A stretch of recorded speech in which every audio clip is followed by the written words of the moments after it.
So the main one I'm flying is the no step on Sneck, because I agree with the messaging of don't tread on me, but the people who normally fly it kind of suck. Okay. And then this is the One Piece flag.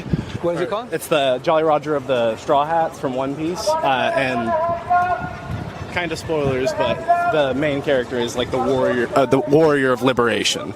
And then What does it mean to you? to me, it means resistance. It means fighting back against an oppressive government. And then here we have We Are the Resistance. Big Star Wars fan, but a lot of people seem to have missed the plot.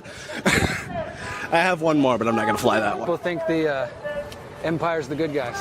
Yeah, no, I really blame the prequels because they made Anakin too cool.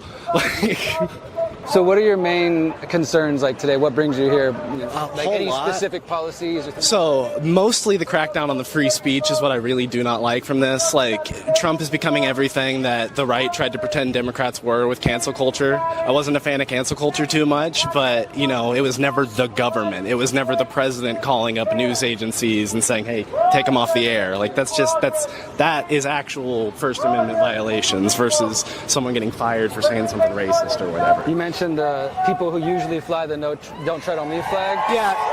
Which would probably be like, you know, more conservative, right-leaning people. Yeah, it tends to be right-leaning conservatives. What do you think that fly they it. get wrong, or that they're like, where's their hypocrisy right now? So they believe in liberty, but just for themselves. Like, they don't.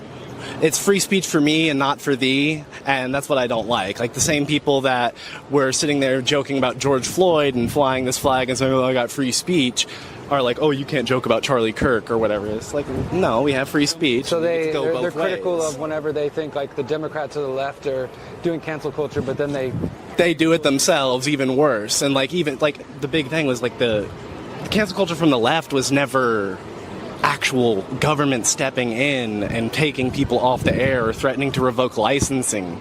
Like, that is insane. It's just incredible. Not to mention the fact that, like, at this rate, I don't even know what the percentages are, but it's like majority, like every position he can is being stuffed with a MAGA, like, drone, basically, which is just, that's also terrifying because, like, with the gerrymandering of Texas was something I did not like. do you think voting will fix any of the problems we're facing as a I hope country? so. Yeah. I mean, like, so do you think voting for the other side is part of the solution? I'm not a fan of the two-party system in general. It's kind of like two wings of the same bird, you know? Like, I agree. that's why I kind of fly the yellow. Like, for example, I've never voted blue, never voted red. I've voted yellow. I only voted once, but I like to joke. I voted for Joe, but not Biden. I voted for Joe Jorgensen. And she supported a lot. I didn't agree with everything. Sure, but she was a different option. It was a different option, and the majority of what she said I thought was really good stuff. Like, she wanted to reduce crackdowns on marijuana, reduce a lot of restrictions that are on individual freedom. She had some stuff with, like, the libertarian corporate taxes as well, but in general, she was going to, across the board, increase individual liberty, I think. So then let me reframe the question. Do you think voting for one of the two parties is the answer? I think it might help, but I don't know. Because you seem like to be aware that the left is capable of censorship and cancel culture just like the right. See, and that's the thing, is I wasn't a fan of Democrats at all back in, like, 2016. I was like, oh, they shouldn't be telling me what to say or what to do, and now I'm here protesting Trump. I didn't go to protests over Democrats, you know? Like, it's just... What did you think, one last question, I'll let you go. What did you think about, so I came here in June too, and I interviewed people just to get the perspectives and share it through my channel. And some people who follow me would be the kind of people who would be here. Others would be the kind of people who would be Trump supporters for whatever reason. And one of the things I see online is some people say, well, I hear their points, but where were they during COVID, whenever Democrats were supporting mandates for vaccines or censoring? That's different though. So I'm very like, pro. do you support that, or? I'm very pro liberty, but also I like to call what I like. What was the word I like to use? Shit. It's ethical liberty, right? Like, I believe in as much freedom as possible, but some people look at as much freedom as possible as like, oh, I can own slaves. And no, you're infringing on someone else's freedom. And I see vaccines in the same way.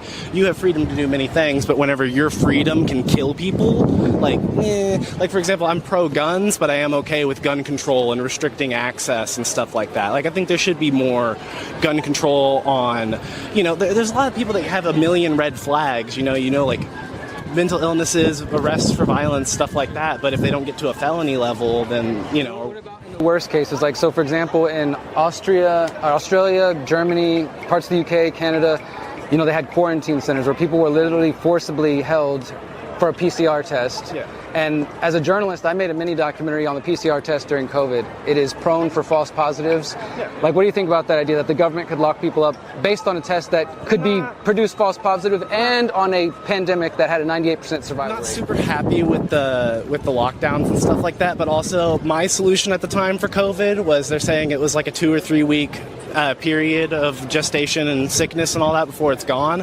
And I was like, okay, if we could just shut down the country for like 2 weeks straight and no one goes outside, period, we can get rid of this. So 2 weeks to flatten the curve. Yeah, at least just flatten That the curve. turned into, like in China, a zero COVID policy where people were literally welded in their homes for years at a time. I don't know if you're familiar with some Yeah, of the no, I'm policies. familiar. So, like, in the worst cases, we definitely saw some medical authoritarianism. Even if, like, I hear you arguing about, like, well, if you're a risk to other people, Well, yeah. So I see it in the same way. Like, I don't think you should just be walking around castrating people, but like you can castrate pedophiles.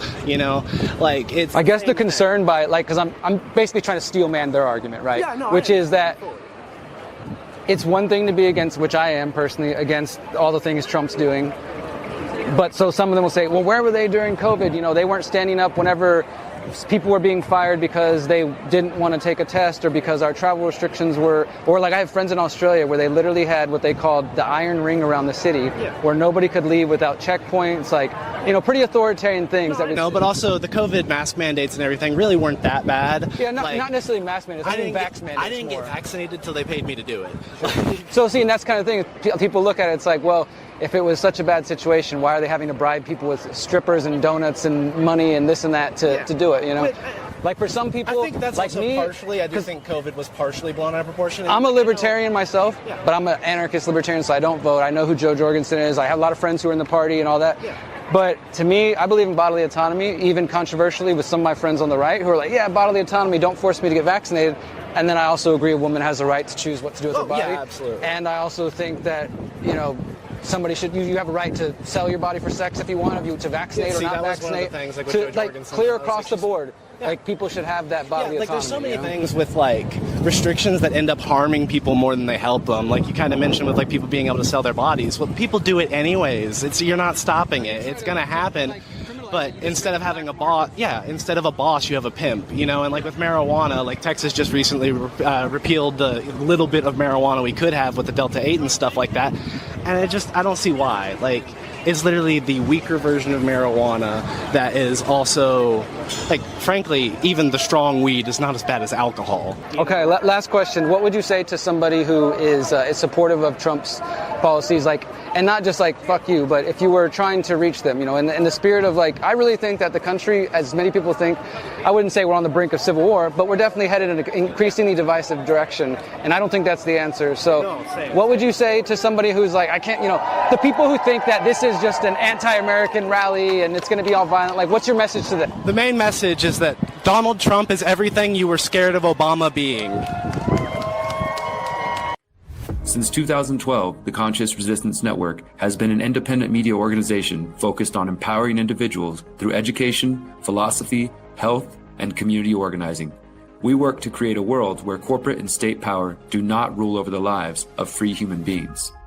Our motto is leading by example and helping others in their pursuit of freedom. Visit theconsciousresistance.com to find our articles, documentaries, interviews, podcasts, books, and more. Remember, you are powerful, you are beautiful, and you are free.